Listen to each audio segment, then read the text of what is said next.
سلام دوستای عزیز، امیدوار هستم که خوب باشین. هر کجایی که هستین از صحت کامل برخوردار باشین. خیلی زیاد خوش آمدین در یک ویدیو جدید از ما از چینل مرتضی عالمی. کسایی که تازه به چینل پیوستین، تازه ویدیوهای ما رو میبینین، اسم ما هست مرتضی عالمی، محصل دوره دکترا در شهر ووهان چین. ما از تجربات خود راجع به طریقه به دست آوردن بورسیه، نوشتن مقالات علمی، چاپ نمودن مقالات علمی، نوشتن و مهارت هایی که شما چطور بتونین یک پروپوزال یا یک استادی پلان برای دوره ماستری و دکترا بنویسین ویدیو میسازیم و از همین طریق هم برای شما شریک میسازیم. اگر قسم ویدیوها برای شما جالب تمام میشه و برای شما مفید هست، چینل ما رو سابسکرایب بکنین و نوتیفیکیشن همچنان فعال بسازین. در هر هفته ویدیویی که ما هم شما شریک میسازیم و زودترین فرصت در دست شما قرار بگیره. موضوع ویدیوی امروز ما راجع به طریقه اپلای کردن در بورسیه انسو است.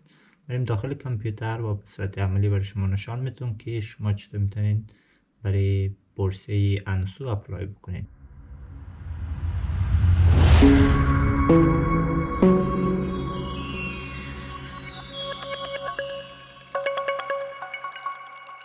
زمانی که شما داخل وبسایت انسو میشین، به این شکل ما خود وبسایت انسو رو در قسمت دسکریپشن همین ویدیو هم شما شریک میسازم. شما میتونید مستقیم از اینجا کپی بکنین و برین داخل وبسایت انسو. وقتی داخل وبسایت انسو شدین، در قسمت پروگرام، در قسمت فالوشیپ و انسو اسکالرشیپ و از این قسمت شما باید اول مشخص بکنین که شما که در کدام دانشگاه اپلای میکنین.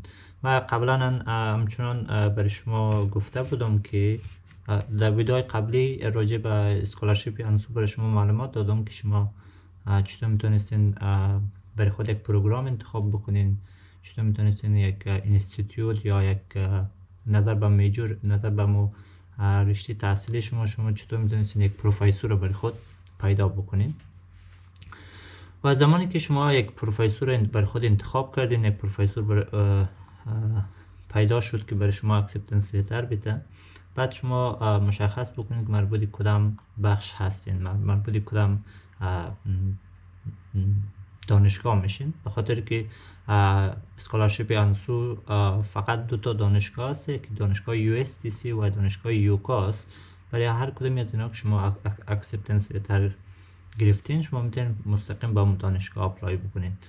زمان اگر شما در دانشگاه یوکاس یا یونیورسیتی آف چاینیز اکادمی آف ساینس شما اگر اکسپتنس لتر گرفتین، شما میتونید مستقیم اینجا کلیک بکنین بالای هیر. وقتی با اینجا کلیک کردین، مستقیم این صفحه خود لاگین برای شما باز میشه. صفحه لاگین که باز شد، شما از این قسمت شما یک جایی هست که شما میتونین راجستر بکنین یا یک اکانت جدید برای خود بسازین. بیشتر این صفحه برای که شما اکانت دارین مستقیم لاگین میشین، اما اگر بالای راجستریشن کلیک بکنین، وقتی بالای راجستریشن کلیک کردین، این صفحه برای شما باز میشه. این صفحه که برای شما باز شد، از این مثلا ایمیل آدرس، پاسورد، دوباره پاسورد وریفای، کانفرم میکنین و وریفیکیشن کد، تمام اینا رو که خانه پوری کردین بالای راجستر کلیک میکنین. وقتی بالای راجستر کلیک کردین، این صفحه برای شما باز میشه. این صفحه که باز شد به این معنی است که امی اکانت شما راجستر شده و ما به خاطر که ایمیل آدرس شما وریفای شده، ما برای شما یک لینک را به ایمیل آدرس شما روان کردیم. وقتی شما ایمیل آدرس خود باز میکنین، فعلا ببینم،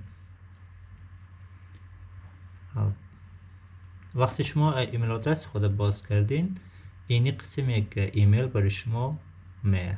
این قسم یک ایمیل هم به زبان چینی هم به زبان انگلیسی و اینجا یک اکتیویشن کد داره که شما از طریق از میتونید اما اکانت خود اکتیو بکنید. اینجا بالای اینجا کلیک میکنین، یک صفحه جدید برای شما باز میشه. و این قسم یک صفحه ای که این قسم یک صفحه برای شما باز میشه. وقتی اینجا امو ایمیل آدرس یا یوزر نیم خود میزنیم، امرای پاسورد، امرای ما اکتیویت کدی که برای شما روان میکنه. برای اکتیویت کلیک میکنین، اکانت شما اکتیویت میشه. بعد زمانی که اکتیویت شد، دوباره اینی صفحه دوباره که لاگین شدین، اینی صفحه برای شما باز میشه. این صفحه که برای شما باز شد، اینجا دو تا آپشن است که باید پیش از اینکه شما رو اپلای میکنین باید را کانفرم بکنید، باید تایید بکنین. یکی اینجاست و یکی میرا. اینا رو کلا معلومات ها یا تمام موضوعاتی که راجع به دانشگاه یوکاس است یا دانشگاه یو اس تی سی است اینجا معلومات هست. شما فقط اینا رو کانفرم میکنین. بعد من قسمتی اپلیکیشن، وقت قسمت اپلیکیشن کلیک کردین، این صفحه برای شما باز میشه که باید اینجا مشخص بکنین که شما برای کدام دانشگاه اپلای میکنین، با کدام دوره یا با کدام دوره تحصیلی شما اپلای میکنین، دوره ماستری، دکترا یا هر برنامه دیگه ای که هست. ما فعلا دوره دکترا رو انتخاب کردیم. بعد قسمت کانفرم میکنیم. وقتی اینا رو کانفرم کردین، این صفحه برای شما باز میشه. از صفحه اول ما دوباره برگردم، به خاطر که من قبلا راجستر یک بار تمام از اینا رو تکمیل کردم. من قسمتی میرم که از این قسمت ما یک تعداد معلومات های را قبلا خانه‌پوری کرده بودم که به خاطر که ویدیو طولانی نشه، اگر ما همزمان هر کدوم از اینا رو خانه‌پوری بکنم یک کم ویدیو طولانی میشه. من قبلا کلی از اینا رو آماده کرده بودم. از این قسمت فامیلی نیم، گیون نیم، تمام معلومات راجع به شما. این قسمت هم شما باید یک تصویر یا یک عکسی از خود اپلود بکنین که اینا بعضی مشخصات دارن که باید سایزش به این اندازه باشه و 300 DPI باشه یا رزولوشن چی به این اندازه باشه و سایزش هم به این اندازه. بعد این قسمت مثلا تمام معلومات مثلا جندر، دیت آف سال تولد و همچنین جایی که تولد شدین و این قسمت هم کشور انتخاب میکنین. این قسمت کشور به خاطر کشور خیلی زیاد است، فقط AF نوشته بکنین افغانستان میاد. شما از این قسمت نشنالیتی تمام میزه و مثلا نوعیت پاسپورت خودم از این انتخاب میکنین. پاسپورت شما چی هست، مثلا اگر او باشه اوردینری، اگر آدر پاسپورت میتونید از این قسمت انتخاب و نمبر پاسپورت خودم اینجا وارد میکنین. و این قسمت خیلی مهم است، اما اکسپایر دیتی پاسپورت شما باید مشخص باشه. و از این قسمت هم این قسمت قبلا اپلود کردیم که موضوع شما باید اما اسکنی صفحه اصلی پاسپورت خود اینجا این قسمت شما باید اپلود بکنین. و از این قسمت هم شما باید اما یک سی وی بر خود آماده بکنین که سی وی شما باید سایزش از 1 MB بیشتر نباشد. شما قبلا آماده بکنین و این قسمت شما میتونین اپلود بکنین. و این قسمت هم اما حالت مدنی و دین و مثلا اما هایت یا اما قطع شما به چه اندازه است، اینا رو میتونید از قسمت وارد بکنین. و از این قسمت مثلا راجع به فیزیکال اگزامینیشن یا فیزیکال استاتوس شما به چه اندازه به چه قسمت است، شما بگید من هلتی هستم، من کوئی مشکل ندارم. وقتی تمام از اینا تکمیل شد، بالای نیکست پیج کلیک میکنین. در صفحه بعدی ماری صفحه بعدی هم همین قسم مثلا قسمت کانتکت انفورمیشن شما است. میتونید قسمت مثلا کانتری افغانستان، مثلا پروینس، تمام از موضوعات این قسمت وارد میکنید. امرای اگر آدرس دقیق دارین، آدرس دقیق قسمت وارد بکنید. و زمانی که اینجا کلیک میکنین مثلا identical to the permanent correspondent address، به این معنی است که آدرس فعلی و آدرس دائمی شما یکسان است. وقتی بالای از کلیک میکنین دیگه اینا غیر فعال میشه، به خاطر که آدرس فعلی و آدرس قبلی شما یکسان. اگر آدرس های فعلی و آدرس دائمی شما فرق میکنه، مثلا در چین هستین، فعلا در چین هستین درس میخونین و آدرس قبلی شما افغانستان هست، این قسمت آدرس فعلی خود وارد بکنین و این قسمت هم آدرس دائمی خود وارد. و این قسمت یک ایمیل آدرس باید 100% یک ایمیل آدرس ذکر بکنین. از آدرس از این آدرسی که شما هستین و این قسمت هم یک بکاپ ایمیل آدرس باید ذکر بکنین. اگر در صورتی ایمیل آدرس شما با یک مشکلی برمیخوره، از این طریق شما میتونید ایمیل دریافت بکنین. زمانی که تمام از اینا رو وارد کردین، میرین در صفحه بعدی. صفحه بعدی این قسمت اپلیکیشن پرفرنسز. این قسمت شما مثلا تایپ آف استودین اینا رو انتخاب میکنین که مثلا شما ماستری هستین، دکترا هستین، چی هستین، تمام از اینا رو هیچ قسمت وارد میکنین. و این قسمت هم تیچینگ پروگرام شما مثلا به زبان انگلیسی باشه، به زبان چینی باشه، هر چیز دیگه ای که شما میتونید از این قسمت رو انتخاب بکنید. و این قسمت هم مثلا در کدام دانشگاه، در کدام اینستیتوتی چینایی هستین. مثلا شما هر اینستیتوتی که هش اکسپتنس لتر گرفتین، هر اینستیتوتی که شما میخواین درس بخونین، شما فقط میتونین انتخاب بکنید و بالش کلیک بکنید. مثلا اینستیتوت اف اوربان انوایرمنت یا محیط زیست شهری، مثلا میجور شما مثلا بخش اکولوژی هست و تمامی معلومات های دیگه. این قسمت یک چیز خیلی مهم است که شما باید در نظر بگیرین. در این فرق از این اسکولارشیپ با اسکولارشیپ CSC دیگه هست. اسکولارشیپ CSC شما زمانی که یک اکسپتنس لتر میگرفتین از یک پروفسور، بعد ما اکسپتنس لتر را اپلود میکردین با دیگه اسنادهای خود که مشکلی نداشت، اپلیکیشن شما تکمیل میشد. اما در اسکولارشیپ انسو این تفاوت وجود داره، به خاطر که شما وقتی یک پروگرام انتخاب میکنید، از یک دانشگاه یک اکسپتنس لتر میگیرین، باید همون پروفسور را در این قسمت شما باید پیدا بکنید. لیستی از همون پروفسور باید اینجا باشه. مثلا این پروفسور من انتخاب میکنم. وقتی این پروفسور در این دانشگاه یا در این اینستیتوت هست و این از این قسمت شما میتونید صفحه پروفسور رو پیدا بکنید. و این از این قسمت هم برای شما میگه که شما قبلا با پروفسور در تماس شدین، پروفسور از این اکسپتنس لتر شما مثلا معلومات داره یا نداره. شما باید 100% بگوین که بله ما امروی پروفسور در تماس شدیم. اما این قسمت برای شما یک نامه ای را روان میکنه. این نامه رو باید اینجا شما باید اپلود بکنین، یا ما وقتی سوپروایزر امضا میکنه یا اکسپتنس لتر شما باید این قسمت رو اپلود بکنین. اما این یک پروسه مثلا تکمیل نمودن اپلیکیشن هست. اما زمانی که شما چه خود تکمیل کردین، اپلیکیشن خود سابمیت کردین، باز اون زمان است که خود دانشگاه امروی پروفسور رو تماس میشه، ایمیل میزنه دانشگاه، بعد پروفسور باید اگه اپلیکیشنی هست باید رو خانه پوری بکنه. شما زمانی که این اپلود کردین باید 100% امروی پروفسور خود رو تماس شوین و برش بگوین که من مثلا اپلیکیشن تکمیل کردیم، شما ایمیل خود چک بکنین و برای دانشگاهی که هست در تماس میشه با خاطر اکسپتنس لتر. باز اون زمان است که وقتی پروفسور تایید کرد یا پروفسور اپروو کرد، باز اپلیکیشن شما تکمیل میشه. تا پروفسور اپروو نکنه دیگه اپلیکیشن شما تایید نمیشه.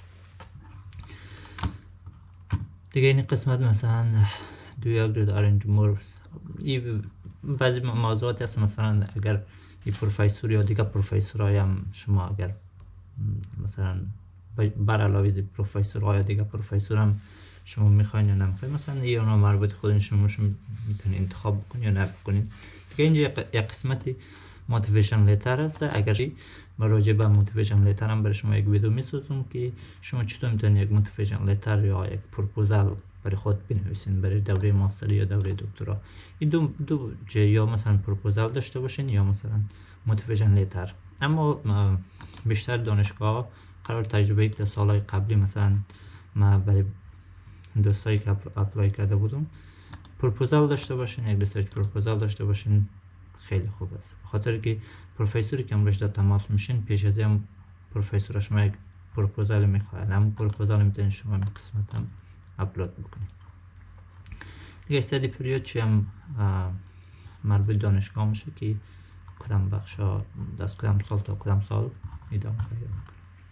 دیگه قسمت ایژوکیشن بک‌گراند شماست. این قسمت که برای همه معلوم است، شما فقط هایست دیگری خود یا بلندترین درجه تحصیلی خود وارد میکنید. تمام مشخصات چی مثل اسکولارشیپ های CSC و دیگه اسکولارشیپ ها کدام تفاوتی نداره و اسنادهای مورد ضرورت اینجا قسمت اپلود میکنید. اما تفاوت اینجا که وجود داره شما باید هم اسناد اگر باید 100% دیپلم یا ترانسکریپت شما نوترایز شده باشد. به معنی اگر شما داخل چین درس خوانده باشین، بعد از اینکه دوره ماستر یا دوره بچلر خود تمام میکنین، باید 100% اسنادا یا مثلا دیپلم یا ترانسکریپت خود باید 100% نوترایز بکنین. و دفترهای هست، دفتر نوترایزیشن شما باید نوترایز بکنین. اگر از در کابل افغانستان درس خواندین، شما باید 100% به وزارت خارجه مراجعه بکنید تا ما اسنادهای شما را نوترایز بکنه. فکر کنم زمانی که ما اپلای کرده بودیم تنها فقط زبان انگلیسی نوترایز میکرد. شما باید اسنادهای شما به زبان انگلیسی باید ترجمه شده باشه. دیگه این موضوعاتی هست که مثلا شما میتونید اپلود بکنید. دیگه این قسمت هم وظیفه‌ای که فعلا دارین چه وظیفه دارین قسمت میتونید ذکر بکنین. و اگر جاب اکسپریانس یا ورک اکسپریانس داشته باشین یا تجربه کاری قسمت میتونید وارد بکنید. و این قسمت هم مربوطی لنگویج اسکیل است که شما مثلا مادر تانگ یا زبان چیناییشون به چه اندازه است. مثلا اگر ایجسکی رو پاس کرده باشین میتونید ایجسکی 1 تا ایجسکی 6 شما میتونید ذکر بکنید. امرای تاریخ که امتحان دادین، امرای همو اسکوری که گرفتین. اگر درس نخوانده باشین شما میتونید نو. این قسمتی هست که آیا شما به زبان چینایی میتونید درس بخونید یا نه. مثلا اینا همه چی مربوط خودشون باشه یا مربوط اون پروگرام باشه. و این قسمت هم به زبان انگلیسی. دیگه این قسمت مثلا چیزایی که مربوط خود شماست، مثلا هوبی یا علایقی که دارین، مثلا در اسپورت چه چیزا خوشتون میاد مثلا. و اینجا چیزی خیلی مهم است که آیا قبلا کدام لیدری کدام استودیو یونیان بودین نبودین. اگر بودین شما میتونید این قسمت ذکر کنید. وقت زمانی که یس میگید باز اینجا برای شما برای ما مشخص بود که تو تا کدام بخش ها مثلا لیدر بودین. دیگه اگر پیپر یا مقاله را به چاپ رسانده باشین میتونید اینجا ذکر بکنین. مثلا تمام بخشش اینجا هست. این بود از قسمتی. شما بعد دوباره برمیگردیم در قسمت فند اسکور. اینجا چیز خیلی مهم است، به خاطر که ویدیو طولانی نشه اینجا چیز خیلی مهم است. شما باید این قسمت سی انتخاب بکنین، به خاطر که قسمت اگر شما اپلای بکنین مثلا I have obtained a scholarship، نام اسکالرشیپ ذکر میکنه، تمام چیزا مربوط به یوکاس میشه. اما شما باید این قسمت انتخاب قسمت سی رو باید انتخاب بکنین که شما به این اسکالرشیپ اپلای میکنین. مثلا اگر برای CSC هم اپلای کرده باشین میتونین شما اینجا مثلا برای CSC هم به این دانشگاه اپلای بکنین. بعد قسمت هم سریال نمبر یا مو اپلیکیشن CSC رو قسمت اپلود بکنین. اگر که یوکاس قبول نشد، اگر دانشگاه موافق بود با شما میتونید CSC اسکالرشیپ CSC هم بگیرین. و همچنان مثلا بالای انسو کلیک میکنین، بالای یوکاس یا انسو همون اسکالرشیپ هست که میخوای برش اپلای بکنین. و این یوکاس خودش هم یک اسکالرشیپ داره. شما میتونین این سی آپشن انتخاب بکنین. اگر یکی از اینا مثلا قبول نشد میتونین به اسکالرشیپ های دیگه شما قبول شد. و به خاطر که با CSC اپلای نکردیم چی وجود نداره، ما کلیک میکنیم غیر فعال میکنم تا بتونم در صفحه بعدی را بریم. دیگه این قسمت فامیلی ممبرز، این قسمت بعض موضوعات راجع مثلا که شما میتونین پدر، مادر، برادر، هر کسی رو که خواستین میتونین شما این قسمت رو ذکر بکنین. به خاطر که اگر در صورت ضرورت میتونن از طریق ایمیل آدرس یا شماره تلفن هم رایشون در تماشه. و این قسمت یک کسی که شما در چین هستین، در خود چین کسی رو میشناسین باید ذکر بکنین تا بتونه دانشگاه از طریق ازم شما رو با خبر بسازه اگر کدام مشکلی در قسمت ایمیل آدرس و بعض مشکلات هایی که پیش میاد. و این قسمت یک تفاوت دیگه هم با CSC که در قسمت ریفری یا در قسمت کسی که شما رو ریکامند میکنه وجود داره. در قسمت در CSC شما فقط یک ریکامندیشن لتر میگرفتین، بعد اپلود میکردین در سیستم، مشکل حل میشد. اما در اینجا قسم نیست. در اینجا شما زمانی که یک پروفسور یا یک استاد یا یک کسی که شما رو ریکومند میکنه اینجا ذکر میکنین، این قسمت باید 100% برای سند کلیک بکنین. وقتی برای سند کلیک میکنین، همین پروفسور همین استاد یک ایمیل دریافت میکنه. وقتی او ایمیل دریافت کرد، بعد اونجا یک قسمت یک فرم آنلاین هسته که باید او استاد او رو خانه پوری بکنه. وقتی او استاد او رو خانه پوری کرد، این قسمت فعلا نشته شده not uploaded. باز اون قسمت این ریکومندیشن لتر شما مستقیم در سیستم اپلود میشه. دیگه خود شما نمیتونید مستقیم یک نامه ای را از اینجا اپلود بکنید. و این یکی از ضرورتای یکی از ضرورتای اساسی اسکالرشیپ است که شما باید همین کار انجام بدین و هم 2 تا رفری نیاز داره. بخاطر که یک تعداد استادا از ما سوال کرده بود که ما به قسمت متوجه نشدیم که ما باید چی کار بکنیم، باید کدام استاد ما باید اینجا ذکر بکنیم. این فرق نمیکنه. شما میتونین یک کسی را که در افغانستان باشه میتونین شما قسمت ذکر بکنین و یک استادی را که مثلا اگر موافق باشه که شما رو ریکومند بکنه در خود چین هم میتونین شما اونا را این قسمت ذکر بکنین. اما باید قسمت سند برای استاد خود باید ایمیل بکنین، به خاطر که شما نمیتونین ریکومندیشن لتر اینجا مستقیم اپلود بکنین. باید او کسی که شما ریکومند میکنه او باید همون فرم خانه‌پوری بکنه، ایمیلی که دریافت میکنه و دوباره برای شما باید اپلود بکنه. وقتی مستقیم همون فرم خانه‌پوری کرد، دیگه مستقیم این قسمت همون ریکومندیشن لتر شما اپلود میشه. این از قسمت ریفریز. دیگه اینجا بعضی مشخصات دیگه هم وجود داره که شما میتونین اینا مربوطی مثلا کدام جرمی داشته نداشته، کدام بعضی ضرورت های دیگه ای که برای اسکالرشیپ است. این بود از طریقه اپلای کردن. باید خیلی چند چیز باید در نظر بگیرین. یکی شما می قسمت دواخیر به طور خلاصه برای شما میگم که چند چیز باید در نظر بگیرین. یکی قسمت ریفری باید خیلی در نظر بگیرین. کسی که این قسمت ذکر میکنین باید برش خبر بدین که شما یک ایمیل دریافت میکنین، باید فرم خانه‌پوری بکنین، باید آنلاین اپلود بکنین. بعد دیگه قسمت پروفسور، این قسمت هم خیلی مهم است. وقتی شما هر کسی را که اینجا ذکر میکنین، نام هر پروفسور را که اینجا شما ذکر میکنین در مو اینستیتوت یا در مو کالجی که هستین، پروفسور باید از اپلیکیشن شما با خبر باشه تا اپلیکیشن شما رو پروفسور تایید بکنه یا اپروو بکنه تا این مرحله تکمیل شود. این بود از طریقه اپلای کردن در اسکالرشیپ انسو.